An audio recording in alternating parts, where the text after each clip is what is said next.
신봉한 소녀들의 최후.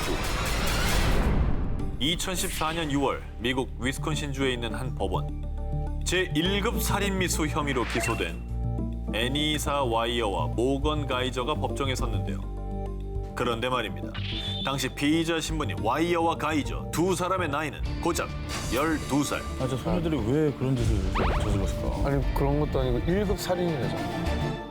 바로 한 달 전 2014년 5월로 가보겠습니다. 류트너, 오늘 우리랑 같이 숲에 가서 놀자. 같은 학교 친구인 페이튼 류트너에게 함께 놀자고 제안한 와이어와 가이저. 그런데 류트너가 숲에 도착하자마자 두 친구가 꺼내든 것은 흉기. 그들은 친구 류트너에게 무참히 흉기를 휘두른 다음 피를 흘리며 쓰러진 친구를 숲에 버려둔 채 유유히 현장을 떠났는데요. 아니 왜? 아니 애들끼리? 아니 숲으로 놀러 가자고 했던 게 유인한 거예요, 그럼?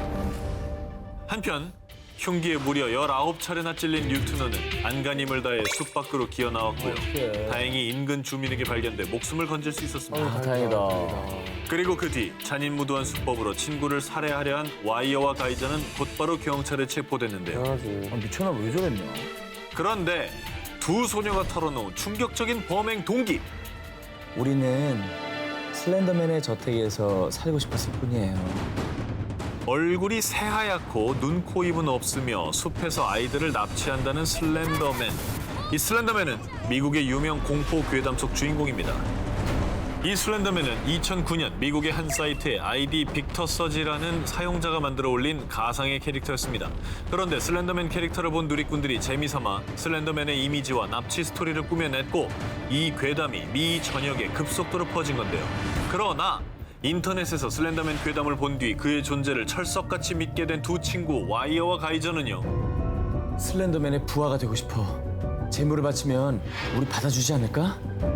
슬렌더맨 괴담에 빠져 친구를 죽이려 한 10대 소녀들. 결국 이들은 살인미수 혐의로 기소됐고요. 각각 정신병원 구금 25년, 40년형을 선고받은 것으로 전해졌습니다. 아, 아무리 어려도 어쩜 저렇게 어리석을까? 괴담에 빠져 돌이킬 수 없는 죄를 저지른 소녀들. 꼭 뼈저린 반성을 하기 바랍니다. 남양 특집 2탄 절대 뒤를 돌아보지 마 도시괴담 19 이번에 11위 공개합니다. 도쿄 신주쿠에 약 150년 전에 지어진 유서 깊은 이나리 사원이 있습니다. 그런데 이 이나리 사원이 생기게 된 이유, 한 여인의 처절한 한 때문이라는데요. 이 이야기는 아주 먼 옛날 1800년대로 거슬러 올라갑니다. 지금의 도쿄인 도카이도 요츠야에 사는 가난한 하급무사 이에모는 아리따운 여성 오이와를 보고 한눈에 반했는데요. 하지만 오이와의 아버지가 극심한 반대를 하자 이에모는 무참히 살해. 그 뒤 아무것도 모르는 오이와를 속여 혼인까지 하게 되죠. 그런데 아, 돈도 없어 죽겠는데 자꾸 아프다고 골골대고 그냥. 에이. 남편 이에몬의 사랑은 곧 차디차게 식고 몸이 허약한 아내 오이와를 인생의 걸림돌로 여겼죠. 그러던 어느 날 이에몬은 우연히 불량배에게 괴롭힘을 당하던 여성 우메를 구해주게 되는데요. 우메가 고위 관료의 딸인 걸 알게 된 그는 출세욕 때문에 또다시 추악한 만행을 저지르고 맙니다. 아내에게 강제로 독약을 먹인 겁니다. 아내 오이와의 아름다운 얼굴은 독 때문에 흉측하게 변했고 남편을 저주하며 서서히 죽어갔습니다.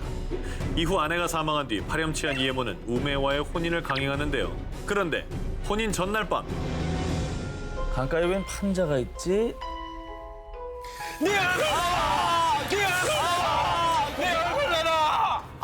얘털 뽑혔어. 공포 특집이잖아. 진짜 뽑혔어. 와, 피 안 나나? 한 3개를 팍 뽑았어. 악귀가 된 아내 오이와가 남편에게 달려든 겁니다. 놀란 이에모는 혼비백산의 집으로 도망쳤죠. 그런데 이번엔 쥐떼들이 달려들었습니다. 그리고 천장에서 들린 목소리. 여보 나야. 야 이쁘지? 결국 이에모는 미치광이가 되어 뭔가에 홀린 듯 신부인 우메와 장인마저 살해하고 어머. 그 역시 비참한 최후를 맞이했다고 합니다. 이 이야기는 사건이 일어난 곳 요츠야의 이름을 따서 요츠야 괴담이라고 불리게 됐고요. 이후 사람들은 악귀가 된 오이와의 원혼을 달래기 위해 이나리 사원을 지은 거라고 합니다. 남양 특집 2탄 절대 뒤를 돌아보지 마. 도시괴담 19, 12 공개합니다. 일본 빨간 팝업창 괴담. 인터넷 서핑을 하다 보면 갑자기 화면에 딱 뜨는 게 있죠. 바로 팝업창. 그런데 아무리 끄고 또 꺼도 꺼지지 않는 팝업창이 있다면 이런 거는 대부분 가끔쯤 이제 어둠의 경로 19금 사이트에 접속해서 를 나오죠. 찾을 때 발생하는 거 아닙니까? 그런데 말입니다. 일본에는 이 팝업창에 얽힌 한 괴담이 있다고 하는데요. 방과 후 친구와 집에 가던 A군은 친구 B군으로부터 묘한 이야기를 듣게 됩니다. 절대로 안 꺼지는 팝업창이 있는데 그걸 본 사람은 죽는데. 에이, 그런 게 어딨어. 친구의 이야기를 대수롭지 않게 여겼던 A군. 집으로 돌아가 평소처럼 컴퓨터를 하고 있었습니다. 그런데 갑자기 컴퓨터 화면에 뜬 정체불명의 팝업창. 새빨간 창에 당신은 좋아합니까? 라는 알 수 없는 내용의 문장이 적혀 있었는데요. 보라? 이거 왜 안 꺼져? 더 이상한 건 아무리 닫기 버튼을 눌러도 팝업창이 사라지지 않는다는 것이었습니다. 바로 그때 A군의 눈앞에 펼쳐진 괴기한 현상. 화면 중앙에 가느다란 선이 생기고 글자가 삐뚤어지기 시작하더니 새로운 단어가 생겨났는데 당신은 붉은 방을 좋아합니까? 그리고는 팝업창이 저절로 꺼지고 나타나고를 반복하더니 갑자기 새빨간 화면 가득히 의문의 이름들이 나열됐습니다. 너무 무서워 컴퓨터를 끄려고 했지만 꺼지지도 않았는데요. 그때 등 뒤에서 느껴진 인기척. 뭐야 누구야? 누구야? 한편 그 다음 날 친구 A군이 학교에 나오지 않아 B군이 친구의 집을 찾았는데요. 충격적이게도 친구는 사망한 상태였어요. 친구의 방은 온통 피로 흥건했죠. 게다가 죽은 소년의 컴퓨터가 켜져 있었는데 그곳에는 정체불명의 이름들이 적혀 있었습니다. 그런데 화면을 유심히 살펴보던 B군은 그 자리에서 굳어버렸습니다. 그 이름들 끝! 가장 마지막에 있던 이름이 바로 죽은 친구 A군의 이름이었던 거죠. 연쇄살인인 거예요 그러면? 일본 학생들 사이에서 도는 아주 무시무시한 빨간 팝업창 괴담이었습니다. 남양 특집 2탄 절대 뒤를 돌아보지 마 도시괴담 19 9위를 공개합니다. 매년 10월 찾아오는 전 세계 아이들의 축제 할로윈. 귀여운 괴물로 분장한 아이들이 집집마다 돌아다니며 사탕과 초콜릿을 선물 받는 날이죠. 그런데 할로윈 데이에 아이들, 아니 부모님을 더욱 공포에 떨게 한 무시무시한 괴담이 있었습니다. 할로윈 때 아이들에게 주는 사탕에 누군가 면도칼, 바늘 같은 위험한 물체를 넣는다는 것. 오, 이건 너무 나쁜 얘기인데? 너무 악랄하다. 심지어는 생명에 치명적인 독까지 묻혀 사탕을 먹는 아이들이 죽을 뻔했다는 겁니다. 아니 애들 먹는 걸 뭐 하는 짓이에요? 그런데 말입니다. 이 할로윈 괴담이 더 퍼진 이유가 있습니다. 아이들 사탕에 독을 넣었다는 괴담이 실제로 있었던 실화이기 때문입니다. 와 실화야 이게. 100% 괴담은 아니었고. 1974년 미국 텍사스주 8살 꼬마 티모시는 할로윈을 맞아 잔뜩 들떠 있었습니다. 아빠, 저 친구들하고 사탕 받으러 갔다 올게요. 그래. 이건 아빠가 만든 거니까 가져가서 친구들이랑 꼭 나눠 먹으렴. 티모시는 아빠가 준 사탕을 친구들에게 나눠주고 함께 이웃집을 찾아다녔습니다. 그리고 그날 저녁 티모시는 잔뜩 쌓인 사탕들을 마음껏 먹었죠. 그런데 갑자기 구토를 하며 경련을 일으키더니 결국 사망하고만 티모시. 이후 경찰은 티모시의 사망 원인을 밝히기 위해 부검을 했는데요. 놀랍게도 티모시를 사망에 이르게 한 건 사탕에 들어있던 청산가리. 누가 청산가리 여기다 넣었어? 그런데 더욱더 충격적인 건 청산가리가 든 사탕은 아빠 로날드 오브라인이 준 사탕이었습니다. 아빠가 줬다고 그거를? 당시에 로널드는 10만 달러가 넘는 빚에 시달리다 아들의 생명보험금을 노리고 이 계획을 꾸몄던 겁니다. 야, 사람이냐?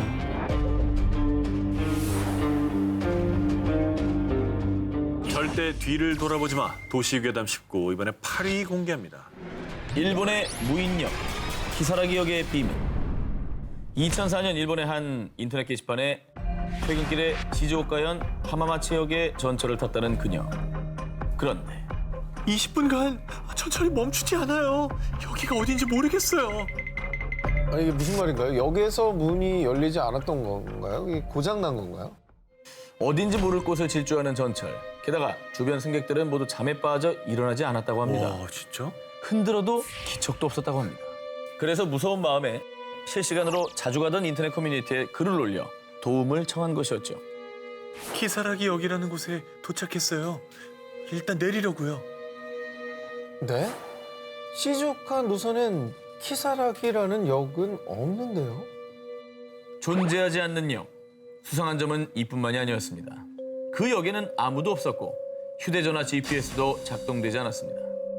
그런데 멀리서 들려온 방울 소리와 북 소리. 뭐야, 방울 소리와 갑자기 또 왜 음산하게 왜 방울이랑 북이야? 겁에 질린 하스미는 급하게 역을 빠져나왔고 한참을 걷다 터널이 나왔을 때 한 차량이 지나갔다고 합니다. 운전자가 가는 곳까지 태워주겠다고 해서 우선 탔다고 합니다. 야, 이거 점점 무서워진다. 그런데 점점 깊숙한 산속으로 향하는 차. 그때 그녀가 올린 글. 이 남자분 자꾸 뭐라고 중얼거리는데 못 알아듣겠어요. 무서워요. 이 글을 마지막으로 더 이상 하스미의 소식은 들을 수가 없었는데요. 어떻게 된 거야? 무슨 일 있는 거 아니야? 지금 남자가 뭐 여성을 이거 어떻게 한 거 아니에요? 정말 무수한 생각들이 들죠. 그런데 더욱 놀라운 사실은 저도 키사라기 역에 다녀왔어요. 에? 몇몇 누리꾼들도 키사라기 역을 다녀온 적이 있다는 겁니다. 아니 없다며. 자, 이들의 말에 따르면 키사라기 역에는 몇 가지 특징이 있었다고 합니다. 미친 듯이 잠이 쏟아지고요. 모두 방울이나 북소리를 들었다는 점입니다. 그리고 역 주변엔 터널이 있었다고 하는데요. 그래서 일본 누리꾼들은요. 방울과 북소리는 저승에서 데리러 오는 소리다. 터널을 건너면 다시는 이승으로 돌아올 수 없다 등 키사라기 역이 저승으로 가는 역이라고 추측을 했습니다. 아니 그러면 갔다 왔다는 사람은 돌아온 거잖아요. 그 사람들은 대체 어떻게 된 거예요? 무사히 돌아온 사람들의 말에 따르면요. 절대 잠들지 말 것. 그리고 키사라기 역에 내렸다면 터널을 지나가지 말 것. 마지막으로 누군가 말을 건다면 절대로 대답하지 말 것. 헐. 자신들은 이렇게 해서 돌아올 수 있었다고 합니다. 이승과 저승의 경계라는 키사라기 역. 지금도 호기심이 많은 일본인들은 키사라기 역을 찾고 있다고 합니다. 절대 뒤를 돌아보지 마. 도시괴담 19 이번엔 7위로 갑니다.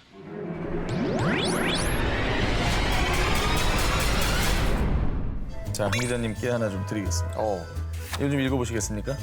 시 한 편인데요. 워낙에 또 낭송을 잘하시고 아 예. 네, 아나운서 선배시니까. 네. 누나는 피를 토하고 여동생은 불을 토하며 홀로 지옥에 떨어진 토미노. 지옥은 어둠에 휩싸였고 꽃도 피지 않는다. 내용이 뭐 후토하고 지옥 나오고 살벌한데요? 방금 한 기자가 읽은 건 일본의 유명 시인 사이조 야사가 1919년에 발표한 시집 사금에 수록된 토미노의 지옥이라는 시입니다. 그런데 이 시에 얽힌 비밀이 하나 있습니다. 바로 토미노의 지옥을 소리내서 읽으면 불길한 일이 닥친다는 것입니다. 싸울래? 털 다 뽑아버린다 진짜. 내가 잡을게. 뽑아. 내가 뭐야 이게? 여보요. 아니, 그럼 싫으면 싫다고 얘기하면 되는 거 아닙니까? 뭔지 모르니까 이거지. 자, 진정하십시오. 네, 이 시는 지금 진정하게 생겼어? 진정하시고 원래 일본어잖아요. 네. 원문을 읽어야만 통하는 거예요. 우리말로 읽으면 괜찮은 일본어 할 거예요? 줄 압니까? 몰라요. 상관없는 거 아닙니까? 그래요? 그럼요. 전혀 관계 없습니다. 번역본은 상관이 없어요. 아니 근데 이 얘기 그러면 어디에서 나온 얘기인가요? 일본에서 시 토미노의 지옥괴담을 믿게 된 이유. 바로 문학평론가 요모타 이누이코가 2004년에 발표한 평론집 마음을 구르는 돌처럼의 실은 글 때문인데요. 낭독하면 돌이킬 수 없는 끔찍한 일이 생긴다라는 유명한 시다. 시인 테라야마 슈지는 이를 어겼고 얼마 뒤 사망했다. 테라야마 슈지는 일본의 천재 시인이자 영화 감독으로 1983년 향년 47세에 사망했는데요. 문학평론가 요모타의 글에 따르면 그가 토미노의 지옥을 소리내 읽는 바람에 저주를 받았다는 겁니다. 때문에 시를 절대로 소리내 읽지 말라고 거듭 충고했던 요모타. 하지만 그 충고를 무시하고 토미노의 지옥을 낭독한 사람들이 올린 후기글. 혀를 깨문 것도 아닌데 혀가 베어 있고 자고 일어난 입안에 피가 고여 있었어요. 시 읽고 얼마 뒤에 발이 너무 아파서 봤더니 발바닥 껍질이 다 벗겨지고 발톱이 빠져 있었어요. 시를 낭독한 사람들이 겪은 미스테리한 일들. 정말 사이조 야사의 시에 저주가 깃든 걸까요? 절대 소리내 읽어서는 안 된다는 시, 토미노의 지옥. 그럼에도 불구하고 시의 저주를 믿지 않는 사람들은 지금도 토미노의 지옥을 낭독하고 있습니다. 가와이 토미노. 자, 이번엔 일본 아이들 사이에서 상당히 유명한 괴담을 준비했습니다. 추억의 동요와 신곡을 소개하는 일본의 방송 NHK의 프로그램 모두의 노래. 무려 59년째 방영 중인 인기 방송이라고 합니다. 특히 2007년에 소개된 사토루 군이라는 노래가 어린이들 사이에서 큰 인기를 끌었는데요. 이거는 노래도 좀 음침한 데다가 네, 가사도 내용이 좀 밝진 않네요, 내용이. 이 노래는요, 어릴 때 친구인 사토루 군에 대한 이야기를 담고 있는데 사토루 군이 얼마나 이상한 아이였냐, 다음 가사에 그 이유가 나옵니다.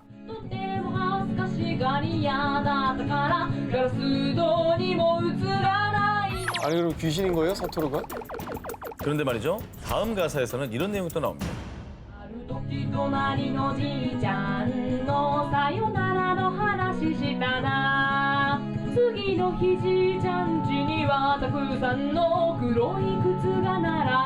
사토루 군이 저승사자예요? 자, 생각하기 나름이겠죠. 그런데 말입니다. 일본 아이돌 사이에서 죽음을 예고하는 이상한 아이, 이 사토루 군을 직접 만날 수 있는 방법이 전해졌다고 하는데요. 그런 게 있어요? 우선 공중전화에서 10엔짜리 동전으로 자신의 휴대폰으로 전화를 합니다. 신호음이 가는 동안 공중전화 수화기에 사토루 군, 이리 와주세요라고 3번을 말한 뒤 전화를 끊으면 24시간 내로 전화가 온다고 합니다. 나 너희 동네로 가고 있어.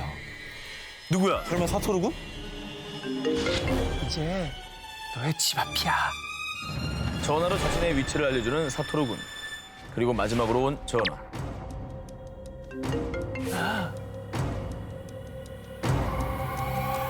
지금 내 뒤에 있어. 그럼에도 불구하고 아이들이 사토루 군을 만나고 싶어하는 이유가 있습니다.